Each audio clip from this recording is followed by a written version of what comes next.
नमस्कार। चैनल ज्ञान पिटारा में आपका बहुत बहुत स्वागत। तनाव कैसे दूर करें? तनाव से बीमारियां होती हैं, हमें इससे बचना चाहिए। बच्चों में तनाव किताबों का, बैग का, एग्ज़ाम्स का बोझ, ये सब बातें कम करने के लिए किस तरह से बच्चों के लिए काम किया जाए, इन सब टॉपिक्स पे हम लोग अक्सर बातें करते हैं, वीडियोस देखते हैं या बातें सुनते भी हैं। पर स्ट्रेस फ़ायदेमंद भी होता है क्या? अभी तक आपने कभी इस विषय पे विचार किया है? जी हाँ, आप हैरान हो रहे होंगे कि कभी तनाव यानी स्ट्रेस फ़ायदेमंद भी हो सकता है। तो आज इस नए टॉपिक के लिए, कुछ हट के टॉपिक के लिए, सबसे पहले इस चैनल को लाइक करिए और आइए इस वीडियो को बिना स्किप किए अंत तक देखें। और मुझे विश्वास है कि एंड में जब ये वीडियो ख़त्म होगा तो आप महसूस करोगे कि स्ट्रेस कितना फ़ायदेमंद है। बिल्कुल भी ये परेशानी देने वाली चीज़ नहीं है। अगर आप खुद गार्डनिंग करते हो या माली से भी गार्डनिंग कराते हो तो उससे बात करके देखना कि प्रोनिंग जो है पौधों की, वो कितनी ज़रूरी होती है उनकी ग्रोथ के लिए। अगर आप देखो तो जब हम उनकी शाखाओं को काटते हैं यानी प्रोनिंग करते हैं तो अपनी एग्जिस्टेंस को कायम रखने के लिए तेज़ी से वो नई पत्तियां और शिखाएं निकालने के काम में लग जाता है।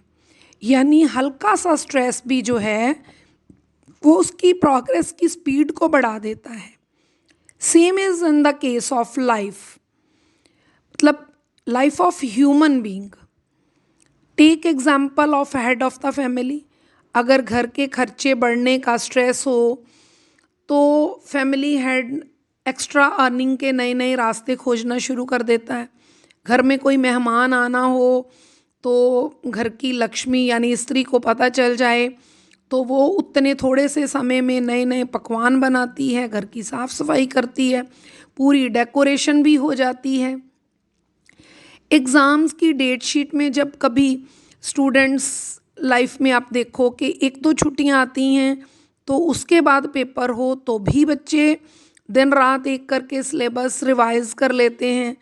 और अगर डेट शीट जो है वो उसमें 8-10 या कई बार 12-15 छुट्टियां भी किसी पेपर में आ जाती हैं तो उतने ही बेपरवाह हो जाते हैं।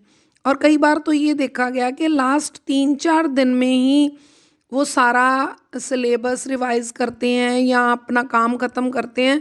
बाकी छुट्टियां ऐसे लथार्जिक से होके बेकार सी ही चली जाती हैं।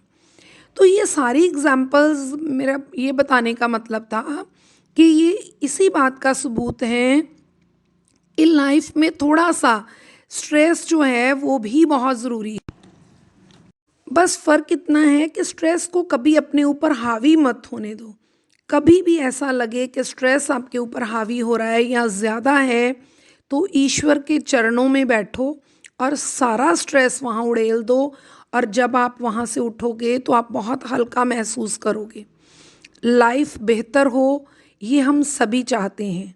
सो आज से ही खुद को थोड़ा सा, स्ट्रेस होता है तो होने दो, स्ट्रेस आने दो, लेकिन कभी परेशान मत हो। Welcome your stress for the better results. कभी भी आई होप कि आप पैनिक नहीं होगे आज के बाद जब स्ट्रेस हो, और ना ही कभी डिप्रेस होगे। अंत में सिर्फ मैं इतना कहूँगी, अंदाज़े बयां ही बदल देता है हर बात को। अंदाज़े बयां ही बदल देता है हर बात को, वरना कोई बात दुनिया में नई बात नहीं। वरना कोई बात दुनिया में नई बात नहीं। Thanks for watching. Please like and subscribe this channel and share as much as you can, ताकि दूसरे भी इस चीज़ से फ़ायदा उठा सकें। थैंक यू, धन्यवाद।